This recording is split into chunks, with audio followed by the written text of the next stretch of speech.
consultants in our hospital, Dr. Taghreed Mahmoud and Dr.Olivia Kameel, هيقدموا لنا محاضرة بعنوان When the Rash tells a confusing story, hand-foot-mouth disease versus erythema multiforme. معلش انا بعتذر، في واحده زميلتنا بس المحفظه بتاعتها كشمير بلدي ضايعه، فلو حد لقاها يا ريت.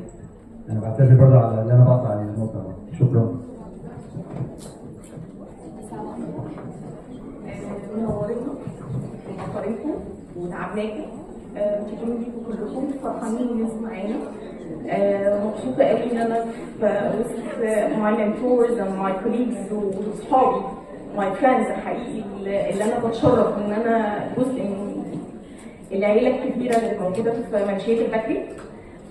هذه اللكتشر مش هنزيد عن 10 دقائق باذن الله. Today, we are looking at two cases that appear strikingly similar but are in fact worlds apart. Our patient, Mustafa, a male, 30 months old, weighing 14 kilograms, the second offspring of non-consanguineous marriage, is complaining of fever with rash for 5 days. Mustafa developed fever and cough 5 days before admission. Cough was dry and associated with runny water. He was treated with Doliprane, suppositories, histidine syrup. On the third day, the patient developed a rash on the back area, which then spread to legs, hands, and lips. He sought medical advice again, and the antibiotic was added. Patient was admitted on our hospital at April 12 due to persistent fever and refusal of oral intake. Patient admission labs were almost normal except for the CRP, which was 32. He was admitted on IV fluids, acyclovir, proton pump inhibitors, and antibiotics. Dermatological consultation done in our hospital where they gave the diagnosis of hand-foot-mouth disease. His past history was irrelevant except for the NICU admission for 10 days after birth due to hemorrhagic lungs, respiratory distress, birth troubles. On examination, the rash involving the inguinal region, legs, hands, and lips. His vital data was normal, except the temperature, which was elevated 39 degrees. His heart, chest, and abdomen were normal. Extremities rash was itchy and erythematous. As we can see in these photos, the rash was severe. It was very severe rash on the hand, foot, and mouth. After starting the treatment, patient condition started to get worse. So we added intravenous antibiotics because the fever and elevated CRP.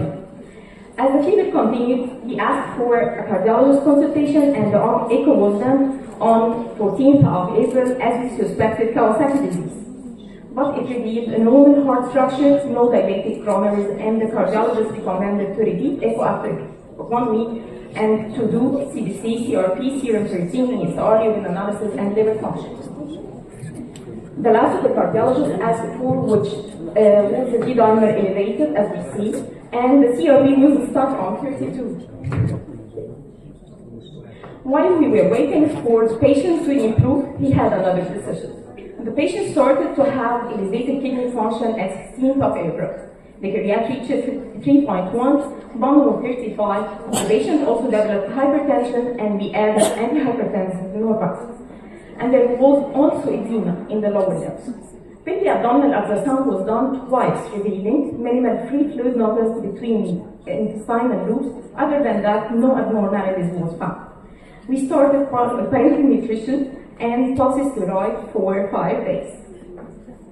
Within 2 weeks of treatment, Mustafa started to improve. His blood pressure was controlled and became normal without antihypertensive. His began to be normal gradually till it reached 0.2. وللأسف الصور فيها مشكلة بس زي ما احنا شايفين خلاص ابتدت lesions to fade away and trusting. By time his skin lesions started to trust, then faded away. He was discharged sound and safe at the 13th of April. Acute kidney injury. This slide is supposed to show us this link. It's a paper on PubMed published at October 2020. It reports only 2 cases worldwide with severe hand-foot-mouth disease complicated with AKI One caused by Elbakry virus 71 and the other one was by enterovirus 16. And now, let's dive into another fascinating case brought to you by Dr. Olivia.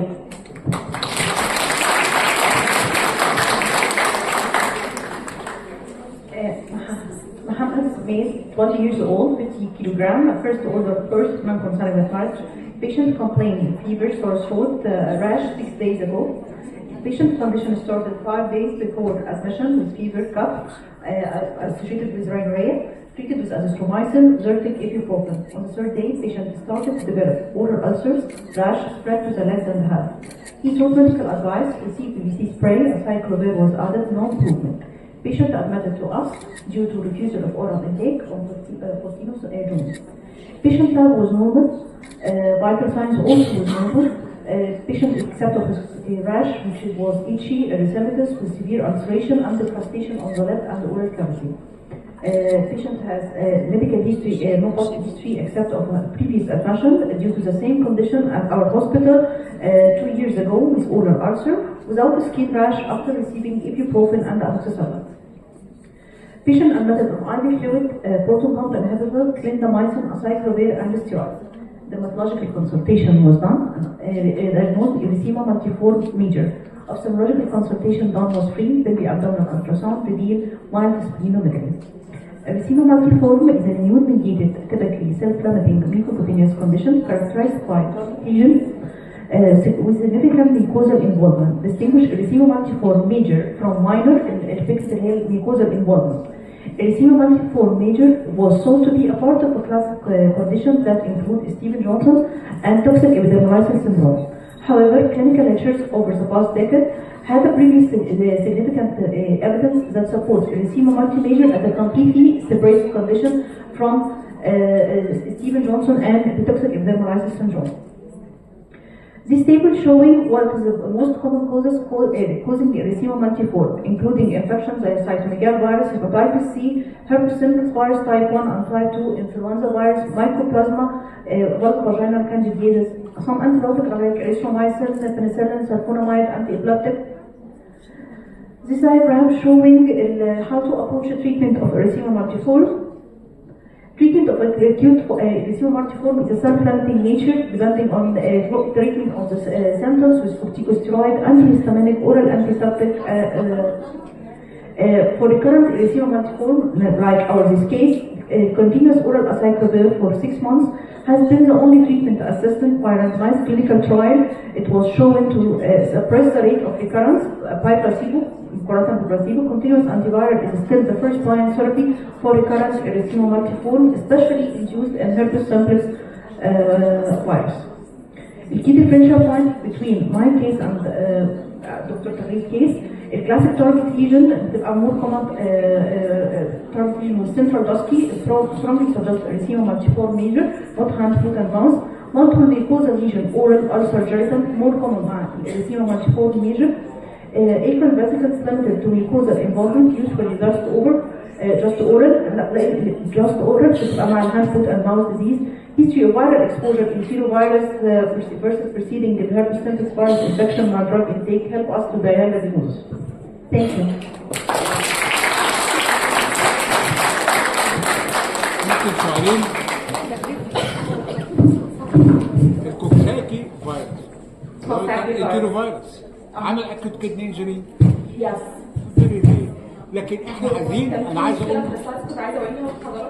انا عايز اقول حاجه بس في الاطفال، علشان احنا في اطفال كتير دلوقتي بنلاقي لها الكرياتينين عالي، تمام، واليوريا عاليه، والعيان ما عندوش اصلا مانيفستيشن، لا هايبرتنسيف.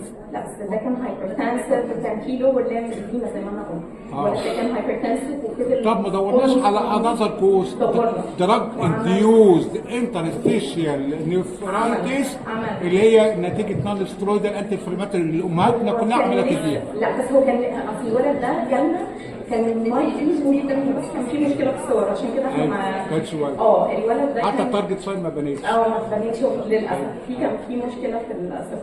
الولد ده كان جاي لنا فيري مايلد فعلا تيبيكال فورم بتاعت الهاند ماوث ديزيز، بس كان في ريزيستنت فيه اونلي. all of a sudden الراش ابتدى يبقى سيفير جدا، والولد الفيبر constant not improving with anything. CRP 32 not improving. فاحنا اضطرينا ان احنا نبتدي نديك ديبر يعني. فلما عملنا اليورين وعملنا كل الحاجات اللي ريليتد ان هو يكون acute kidney injury due to another cause ما لقيناش. هو الاونلي اكسبلانيشن كان ان احنا حتى احنا كنا هي بالنسبه لنا سترينج يعني ده انترنسك اكوت كدني انجري انترنسك رينال مش برينال ولا بوست رينال انفكشن اسوشيتد اكوت كدني يس الولد كان كومبليتلي نورمال حتى الجنرال. طب اتحسنت باي ستيرويد باس ستيرويد وهو ده اللي كان مكتوب في البيبر اللي احنا كنا حاطينها ان التريتمنت اوف ذيس كيس از باس ستيرويد او IVIG in some cases بس mostly بتبقى.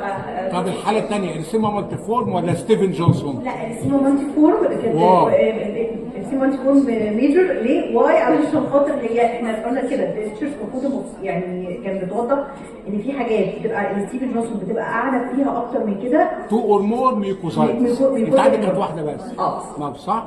شكرا. Thank you, Dr. Thank you. Thank you. Happy and